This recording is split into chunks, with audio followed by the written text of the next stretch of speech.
I want to give you the two numbers that explain why so many older Americans are still working to pay the bills, because when you put them side by side, there's nothing left to argue about. The average Social Security benefit in 2026 is roughly $2,071 a month. The typical single adult in this country spends a baseline of $4,641 a month, according to an analysis by SoFi. And that baseline is before a single dollar goes toward a phone bill, a home repair, or a birthday gift for a grandchild. $2,071 coming in, $4,641 going out. That's a gap of over $2,500 a month, and it is not a budgeting problem. There is no coupon for that. And the Bureau of Labor Statistics projects that the 75 and older workforce will grow 97% between 2020 and 2030, faster than any other age group in America. 9% of adults over 75 are working right now, about double the share in 1987. So today I want to talk about what these folks have learned. Not the statistics, the lessons. Because I've been reading what they say, and some of it I wish somebody had told me at 50. Lesson 1. The gap is real, and it is not your fault. Let me start with the thing that I think matters most, because I hear the shame in the comments and I want to address it directly before anything else. If you're working at 70 or 75, there's a good chance you've caught yourself explaining it to a neighbor, to a cousin, to somebody at church. And the explanation is usually cheerful. Oh, I just like to stay busy. It gets me out of the house. And sometimes that's completely true, and I'll come back to that. But an enormous number of people say that because the alternative is admitting something that feels like a personal failure. So let me put the arithmetic on the table one more time, because it is not a personal failure, and the numbers say so. $2,071 a month coming in. $4,641 a month of baseline spending for a typical single adult. Now, that baseline number is a national figure, and yours might be lower, particularly if your house is paid off, and that's a genuinely important difference I'll come back to. But look at the size of the gap, $2,500 and change, every month. You cannot budget your way across $2,500 a month. Nobody can. That is not a discipline problem. It's a structural one, and the structure changed after most of us had already made our decisions. And the reason it changed is not mysterious. The most important line I read in all my research for this was this. A nest egg that might have funded a 15-year retirement falls short when stretched across 25 or 30 years. That's it. That's the whole thing. When our parents planned, retirement was a shorter proposition. People retired at 65, and a great many of them did not see 85. The money had to cover 15 years, maybe 20. We are living longer, which is genuinely wonderful and which nobody should complain about, and the same nest egg now has to cover 25 or 30 years. Nobody adjusted the advice. The savings targets people were given in the 1980s and 1990s were built on the old lifespan and the old expectation that there'd be a pension underneath it. So a person who did everything they were told to do can arrive at 72 and discover that the plan was calibrated for a different life than the one they actually got. That's not you failing. That's the instructions being wrong. And let me put one more piece of context on it, because I think it settles the question of whether this is a personal problem or a national one. Testimony delivered to the Senate Special Committee on Aging in March of 2026 laid out something remarkable. Since the year 2000, total American employment increased by 26.4 million people. And of that increase, 20.1 million were workers aged 55 and older. Over 3/4 of all the job growth in this country this century has come from older workers. Meanwhile, the overall employment rate for Americans 16 and up has actually declined over that same period. So the picture is not that America added jobs and older people took some of them. It's that older Americans are the group carrying employment growth in this country, while every other group's participation has softened. That is not a story about a few people who didn't save enough. That is a structural feature of the modern American economy, and it happened over 25 years while nobody framed it as anything. 1 in 5 with no savings. 7 in 10 worried about prices. 3/4 of employment growth coming from people over 55. Those three numbers describe one thing, and it isn't a character problem. And here's the number that should settle the argument for anybody carrying shame about this. A 2024 AARP survey found that 20% of Americans 50 and older have no retirement savings at all. None. And 70% are worried that prices will rise faster than their income. 1 in 5 with nothing. 7 in 10 worried. You are not the exception. You are the ordinary case, and the ordinary case has been arranged badly. So the first lesson from the people living this is simply, stop apologizing for it. The apology is costing you something, and it isn't buying you anything. Lesson 2. Retired and working are not opposites anymore. Here's something that genuinely surprised me and that I think reframes this whole subject. A Federal Reserve survey found that 45% of employed older adults consider themselves to be retired. 45%. Nearly half of the older people who are working will tell you they're retired. Now, at first, that sounds like a contradiction or a bit of self-deception. It isn't. It's people describing something accurately that we don't have good language for. What they mean is that the career is over. The identity is no longer the job. They're not building anything, not climbing anything, not defined by it. They've retired from the working life they had, and they have a job. Those two things used to be mutually exclusive, and they simply are not anymore. And I think our generation is the first one that has to figure out how to talk about it. Because the old model was binary. You worked, and then one day there was a cake in the break room and a card everybody signed, and after that you were retired, and that was a permanent status. What's replaced it is a spectrum. Full-time career, then part-time in the same field, then something entirely different for 20 hours a week, then seasonal, then a few hours here and there, then done, and the research bears that out. Retired older workers are much more likely to work part-time than their non-retired counterparts. So this isn't people going back to full-time careers, it's people finding an arrangement that produces some income without producing a life. Now here's why I think this reframe genuinely matters and isn't just semantics. If you think of yourself as having failed to retire, every shift is evidence of failure and the work feels like a punishment. If you think of yourself as retired with a job, then the work is a thing you do rather than a thing you are, and you're much more likely to make good decisions about it. You're more likely to quit a bad one, more likely to negotiate, more likely to take the Tuesday off for your granddaughter's recital. I've noticed that the people who seem happiest in this situation are almost always the ones who made that mental shift. They're not clinging to a career. They're doing a job for money, and the job does not have their name on it. And there's a practical piece attached to this that's worth knowing. 25% of older workers are receiving income from retirement accounts, pensions, or annuities on top of Social Security, not counting Social Security itself, which tells you something important. A lot of people in this situation are not choosing between working and having nothing. They're assembling an income out of 3 or 4 pieces: a Social Security check, a small pension, or an IRA withdrawal, 20 hours of work, maybe a bit of rental income or something they sell. That's actually the model that works, and it's worth naming as a strategy rather than treating it as a fallback. Multiple modest streams are far more resilient than one big one, because when one falters, the others hold. Nobody teaches that. It's what people figure out on their own once the standard plan doesn't apply. Lesson 3. Your body will decide, and it won't consult you. This is the lesson that comes up more than any other from people in their 70s and 80s who are working, and it's the one I most want somebody in their 50s to hear. The plan was to work longer, and then the body had an opinion. I've talked before about the research showing that a very large share of retirees left the workforce earlier than they intended, with health issues and workplace reorganization the leading causes. Neither of those is a choice. But here's the version of that lesson that comes from people who are working at 78, and it's more specific. They'll tell you that they can still work, and that what they can do has narrowed dramatically, and that it narrowed faster than they expected, and without warning. The retail job that requires standing for 6 hours becomes impossible, not gradually, but at a specific point. The warehouse work goes when the back goes. The driving job goes when the night vision goes. The job with a ladder goes the first time somebody watches you climb it and says something. And what people describe is that each of those doors closes without any announcement, and you don't know a door has closed until you try it. So the lesson they give over and over is this: whatever you can do now, assume you have less time to do it in than you think. Which has a very practical implication if you're in your 50s or early 60s. The work you're capable of at 60 is not the work you'll be capable of at 75, and the difference is not small. So if part of your retirement plan is working, the question is not whether you'll be willing, it's what specifically you'll be physically able to do, and whether that thing pays. And this is where I'd steer people towards something they don't usually consider. The jobs that stay available longest are the ones that don't depend on your body. Anything you can do sitting down. Anything where the value is judgment or knowledge or relationship rather than physical presence and stamina. Bookkeeping, tax preparation, which is seasonal and pays well and requires a certification you can get in a few months.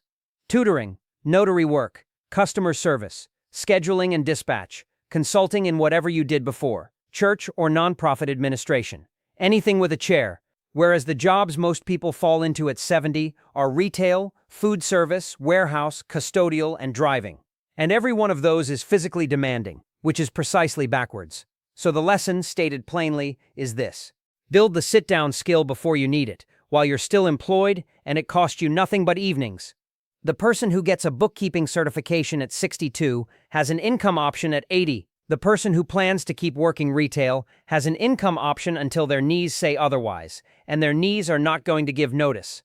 One more thing on this, and it's the part people find hardest to hear. Several of the people I read about described the moment they realized they could no longer do a job they had done their entire life, not a job they disliked, a job they were good at. That's a grief, and it deserves to be named as one. It's not the same as retiring. Retiring is choosing to stop. This is being told you can't anymore, by your own body, about something you were proud of. If that's happened to you, I'd say the same thing I'd say about any loss. It's allowed to hurt. And the fact that it hurts is evidence that the work meant something, which is not nothing.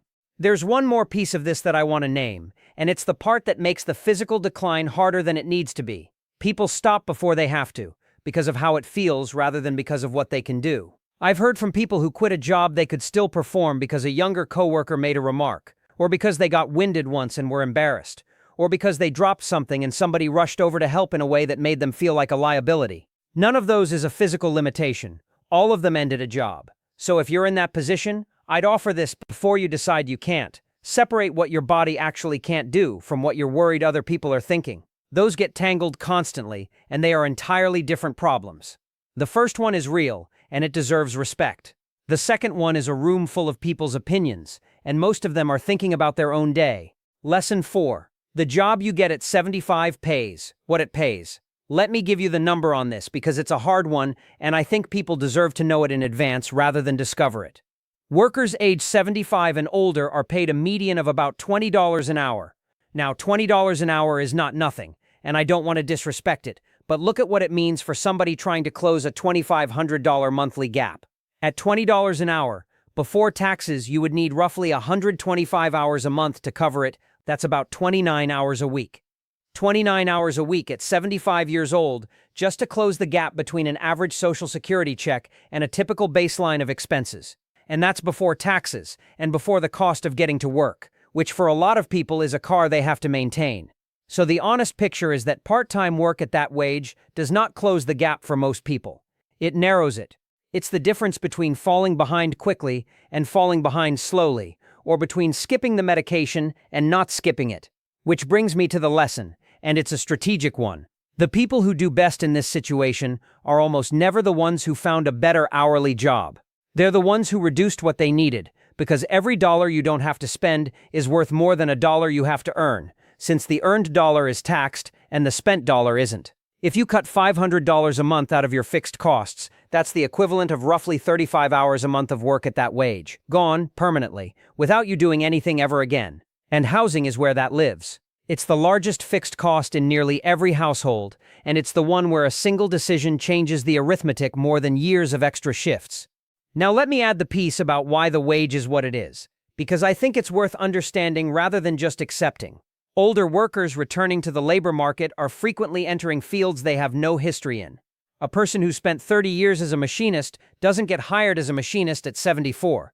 They get hired at the hardware store at entry-level wage because the employer is pricing the role rather than the person, which means decades of accumulated skill are simply not being paid for, and that's a genuine waste for everybody involved. The exception, and it's a real one, is anybody who can work for themselves rather than for an employer. The handyman who does small repairs for people in his neighborhood sets his own rate, and it's frequently 3 or 4 times what a store would pay him. The woman who does bookkeeping for 4 small businesses charges by the job. The retired teacher who tutors charges what tutoring costs. That's the single biggest wage difference available to older workers, and it's the one people are most reluctant to attempt, because working for yourself means finding your own customers, and that feels like a leap at 70. But it isn't really a leap when you have 40 years of relationships in a community. The customers are already there. They just have to know you're available, and that's usually solved by telling about 9 people. I'd add one caution about working for yourself, though, because I don't want to make it sound simpler than it is. You are responsible for the taxes. If you're self-employed, nobody is withholding anything, and you owe self-employment tax on top of income tax, and it's due quarterly. People get badly caught by this in year 1 and end up with a bill they didn't budget for. So if you go that route, Set aside roughly a quarter to a third of everything you take in a separate account the day it comes in. And talk to a tax preparer once at the start rather than once at the end. You are also responsible for your own liability. If you're doing handyman work or anything on somebody's property, look into what insurance costs before you start, because it's usually more affordable than people assume, and the alternative is a genuinely bad outcome from one accident. And keep it simple. The people who do well at this are not running businesses. They're doing a specific thing for a specific set of people at a fair price, in cash or by check, with a notebook. The moment it starts needing a website and a logo, most people stop enjoying it. Lesson 5. Some of them are working for the insurance and nothing else. Here's a category of older worker that gets almost no attention and that I want to name, because if you're in it, you should know you're not alone, and if you're not, you should know it exists. There are people working solely to keep health insurance. This is most acute in the window between leaving a career and turning 65. If you stop working at 61, you have 4 years before Medicare, and you have to buy insurance yourself in that window, at the age when it's most expensive, with no employer paying a share. And the enhanced subsidies that made marketplace coverage affordable for a lot of people in that age bracket expired at the start of 2026, which has pushed premiums up substantially for a great many households. So people stay in jobs they'd otherwise leave, sometimes for years, purely for the coverage. It's called job lock, and it's a well-documented phenomenon, and it is a genuinely miserable way to live. And after 65, it doesn't fully end, because Medicare has premiums, deductibles, coinsurance, and a long list of things it doesn't cover. Some people keep working for employer coverage that fills those gaps, or for a health plan that covers a spouse who isn't 65 yet. That last situation is one people don't anticipate at all. A 67-year-old on Medicare, still working, because their 62-year-old spouse is on their employer plan, and losing it would cost them a fortune. Now, the lessons from people in this position are specific and useful. First, if you're approaching 65, learn the Medicare enrollment rules carefully and early, because the penalties for getting the timing wrong are permanent and they surprise people. If you're still working with employer coverage, the rules about when you must enroll and when you can delay are genuinely complicated and depend on the size of your employer. Get this right. Your state health insurance assistance program gives free counseling, and this is exactly what they're for. Second, if you're between 55 and 65 and thinking about leaving a job, price the insurance before you make the decision, not after. Get an actual quote from your state's marketplace for your actual age and income. People routinely underestimate this by a factor of 2 or 3. Third, look into whether you qualify for a special enrollment period and understand that income determines subsidy eligibility, which means the timing of a retirement account withdrawal in a given year can change what your insurance costs. That's a coordination problem worth an hour with somebody who knows. And fourth, and this is the one nobody mentions, ask specifically whether an employer offers retiree health coverage. Fewer do than used to, but some still do. And there are people who left a job at 62 without asking and gave up something worth tens of thousands of dollars. Here's the broader lesson I draw from this whole category. An enormous amount of what looks like older Americans choosing to work is actually older Americans being held in place by an insurance system that ties coverage to employment. That's not a work ethic story. That's a policy story wearing a work ethic costume, and the people living it deserve to have it named accurately. Lesson 6. Nobody will tell you why they're really there. I want to talk about something that isn't in any data set, and that I think is the most important social observation in this whole subject. The person ringing up your groceries at 76 is not going to tell you they need the money. Almost universally, when older workers are asked why they're working, the first answer is about staying active, keeping busy, liking the people, and when researchers dig further, or when somebody feels safe enough to be honest, the financial answer is underneath it a great deal of the time. Reporting on this described older workers across a range of industries, regions, and educational levels, who tend to describe their jobs not as a choice, but as a financial necessity. And one woman quoted, "Put it in a way I keep thinking about." She said rising costs were on her mind, and they were only going higher, that you have to eat and you have to have health care, but that when you retire, you don't only want have-tos. I'd like to enjoy my life. That's the whole thing right there. Not despair, not anger. Just a person, noting that having your needs technically met is not the same as living. So why doesn't anybody say it plainly? Pride, mostly. Our generation was raised on the idea that your circumstances reflect your character, and admitting you're working because you have to feels like admitting you did something wrong across 40 years. And there's a second reason that I think is underrated. Saying it out loud makes it real, and a lot of people are managing by not looking at it directly. The cheerful answer isn't only for you, It's for them. Now, why does this matter beyond the individual? Because it distorts everything. If nearly everybody gives the cheerful answer, then the public understanding of older workers is that they're doing it for engagement and fulfillment, and that becomes the story that shapes policy and shapes how the rest of us think. And you can see that distortion in the analysis. Some commentary on this trend concludes that the geographic concentration of working seniors in affluent areas suggests that for many, continued employment represents choice and engagement rather than economic desperation. And that's genuinely true for some people and in some places, and I don't want to dismiss it, but it can't be the whole story when 20% of Americans over 50 have no retirement savings, when more than 15 million adults over 65 are economically insecure with incomes below twice the federal poverty line, and when the fastest growing part of the entire American labor force is people over 75. People with money and options do not, as a group, drive the fastest labor force growth in the country. So here's the lesson. And it's directed at everybody rather than at older workers themselves. If you're a customer, understand that the older person serving you may be doing it out of necessity, and that they will not tell you, and that basic courtesy costs you nothing and may be the best part of their shift. If you're a family member, understand that your parent may be working for reasons they haven't shared with you, and that asking directly will get you a cheerful answer. The better question is not, "Are you okay?" It's something like, "Walk me through what the month actually looks like." That one is harder to deflect. And if you're the one working, I gently suggest telling one person the truth, not for sympathy, because the silence is doing damage that the money isn't. Lesson 7, claiming early while working, can cost you twice. Let me give you the piece of hard financial mechanics that I think is most valuable for anybody in this situation, because I've seen people get caught by it, and it's entirely avoidable if you know. If you claim Social Security before your full retirement age and you're still working, there's a limit on how much you can earn before they withhold part of your benefit.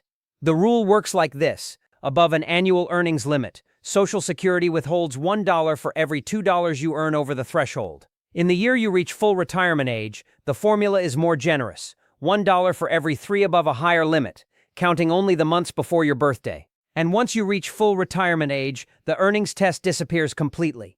You can earn any amount with no reduction whatsoever. Now here's what catches people. Somebody claims it's 63 because money was tight. Then they take a part-time job because money is still tight. And they discover that working is reducing the check they took the job to supplement.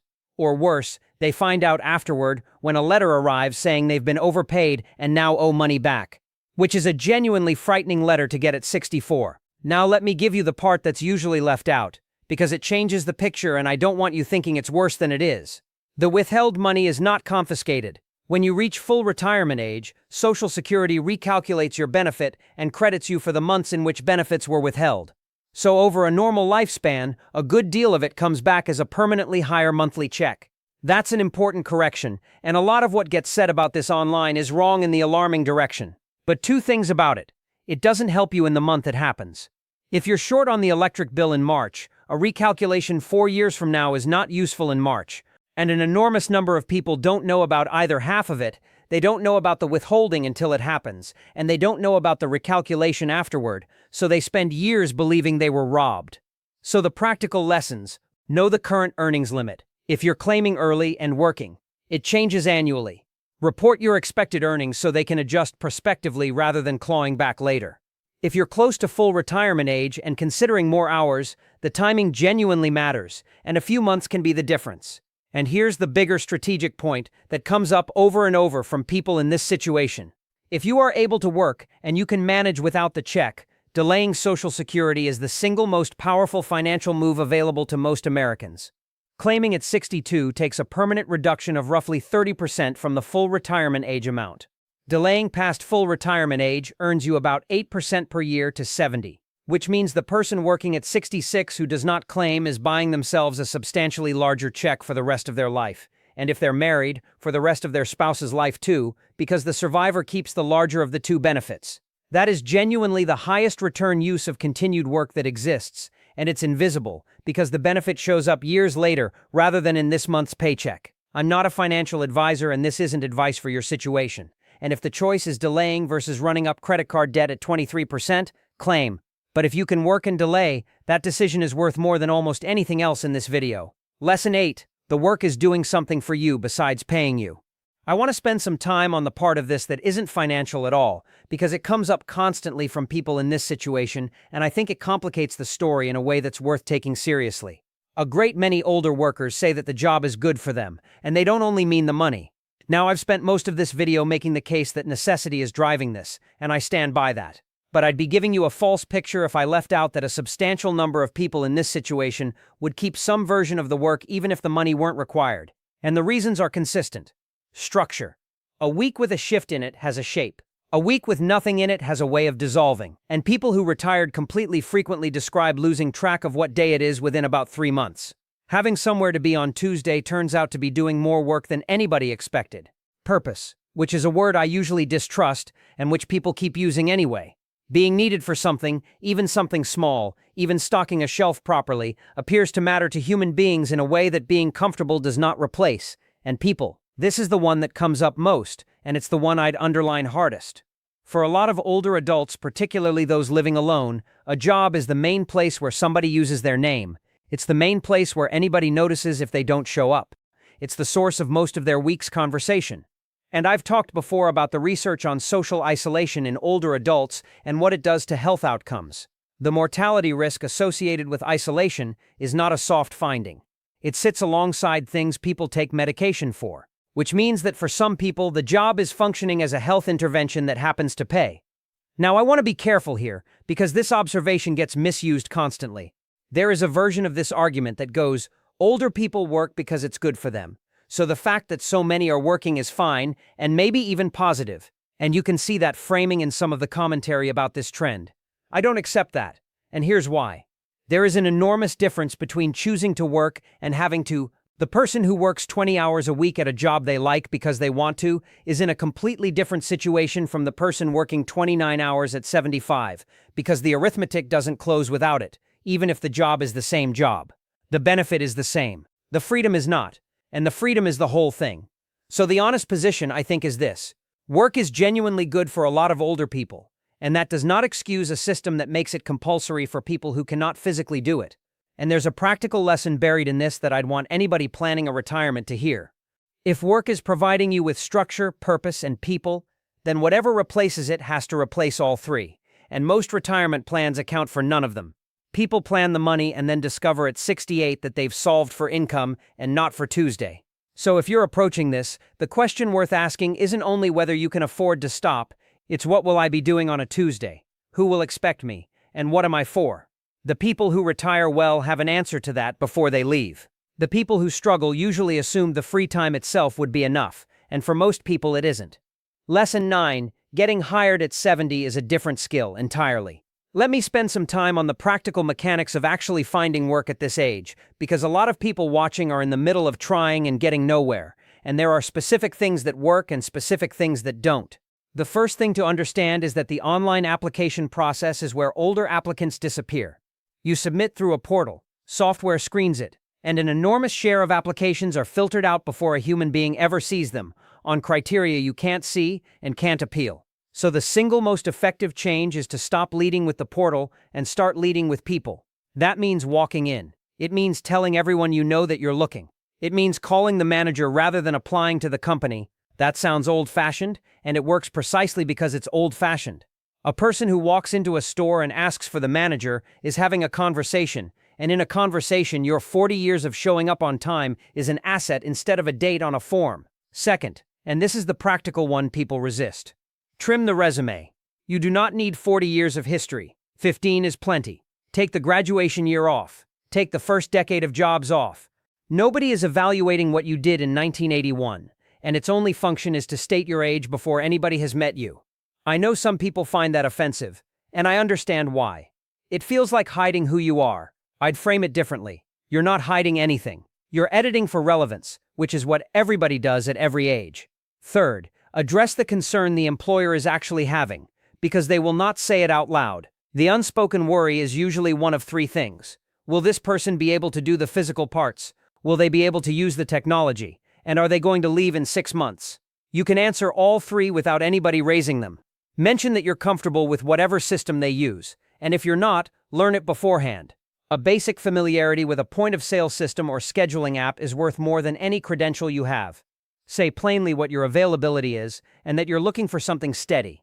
Employers hiring for these roles are exhausted by turnover, and reliability is genuinely the thing they want most. And if the job is physical, address it directly and confidently rather than letting them wonder. Fourth, target the places that actively want older workers, because they exist and they are not hard to identify. Employers who deal with older customers value older employees. Pharmacies, hardware stores, garden centers, banks, libraries, hospitals and clinics in non-clinical roles. Anything where a customer might be 75 and might prefer to be helped by somebody who understands them. Schools, for crossing guards, aides, cafeteria and bus roles, all of which have chronic shortages. Seasonal work, particularly tax season, which pays well relative to retail and is a genuinely good fit. And fifth, look at the programs specifically built for this, because almost nobody knows they exist. There's a federal program called the Senior Community Service Employment Program, run through the Department of Labor, which provides paid training and job placement for low-income people 55 and older. It exists in every state, it's free, and participation is low because it's essentially unadvertised. Your area agency on aging will know about it and about local equivalents. One phone call. Now let me say something honest about all of this, because I don't want to hand you a technique and imply that technique fixes a structural problem. Age discrimination in hiring is real, it's illegal, and it's nearly impossible to prove in any individual case. Nobody writes it down. You will apply for things you're qualified for and hear nothing, and you will never know why, and that uncertainty is genuinely corrosive. So the most important practical advice I can give you about the search itself is this. Do not measure your worth by the response rate. The response rate is measuring something that has very little to do with you. And people in this situation routinely spend a year concluding they're worthless when what they've actually encountered is a filter. Lesson 10. What they say they would do differently. All right, let me finish with the part I actually wanted to get to, which is what people in this situation say they would tell their younger selves, because I've read a lot of this and the answers are remarkably consistent and almost none of them are what you'd expect. Very few say they'd have saved more. That's the answer people assume, and it's not the common one, and I think the reason is that most of them know perfectly well there wasn't more to save. Here's what they actually say. The first is about housing, and it comes up more than anything else. Get the housing cost to zero or as close as possible, and do it before you stop working, not after. The people who own outright describe a completely different retirement from the people paying rent or carrying a mortgage, and it's not a matter of degree, it's a different life. Several described selling a house they loved and moving somewhere smaller and cheaper, and said the thing they regret is not doing it 5 years earlier, when the move would have been easier and when the 5 years of lower costs would have compounded. The second is about debt, not the amount, the type. People consistently say the thing that broke them was the variable rate debt, because it grew while their income didn't. And several said the fixed rate mortgage they rushed to pay off should have been paid last rather than first, because it was the cheapest money they had. The third is about health, and it's said with more force than anything else on the list. They say, take care of your body in your 50s, because it is the thing that determines whether you have options at 75. And when you think about it in the context of everything in this video, that's not soft advice, it's the most concrete financial advice on the list. If the two leading reasons people are forced out of work early are health and job loss, and you have some influence over one of them, then the walking and the sleep and the actually going to the doctor are financial decisions with a dollar value attached. Nobody's retirement calculator has a field for that. It might be the most important input there is. The fourth is about skills, and specifically about learning something you can do sitting down before you need it. The fifth is about people, and this is the one that surprised me. Repeatedly, folks in this situation say that the thing that made it bearable was the people at work, not the money. The fact that somewhere in the week there were people who expected them, who used their name, who noticed if they weren't there. Several said outright that they'd keep some kind of job even if the money weren't necessary, purely for that, which tells you something important about what's actually being provided by these jobs. And it's not only income. For a lot of older people living alone, a shift is the main structure in a week and the main source of human contact, and the paycheck is almost a secondary benefit. That's worth knowing if you're planning your own later years. Whatever replaces work in your life has to replace the people too, and most retirement plans account for the money and not for that. And the sixth thing, which almost everybody says in one form or another, don't wait to do the things you want to do. Not because life is short, though it is, because the window in which you're able to do them is much narrower than the window in which you're alive, and people consistently underestimate the difference between those two. The trip you take at 68 is a different trip from the one you take at 78, and at some point it becomes a trip you don't take at all. So if there's something, and you can afford it or nearly can, the people who are 78 and working say do it now. That's the last lesson, and I think it's the one they'd most want passed on. And I'll tell you what strikes me most about all 10 of these put together. Almost none of them are about money. Housing, health, skills, people, timing, and not waiting. Only 2 of them involve a dollar figure at all, which I think tells you that the folks living this have figured out something that the retirement industry hasn't, which is that the amount in the account was never the variable that determined how this goes. It was one variable among 6, and it was frequently not the decisive one. I've read a lot of financial advice for older Americans over the past year, and almost all of it is about the money, because money is what the people writing it sell. The people actually living it talk about their needs, their house, their people, and what they wish they'd done at 62. If you're working past retirement age, or you have been, I'd really like to hear from you in the comments. What you do, what you'd tell somebody younger, what surprised you, because I think this community knows more about this than any survey I could read, and because somebody watching feels alone in it and shouldn't.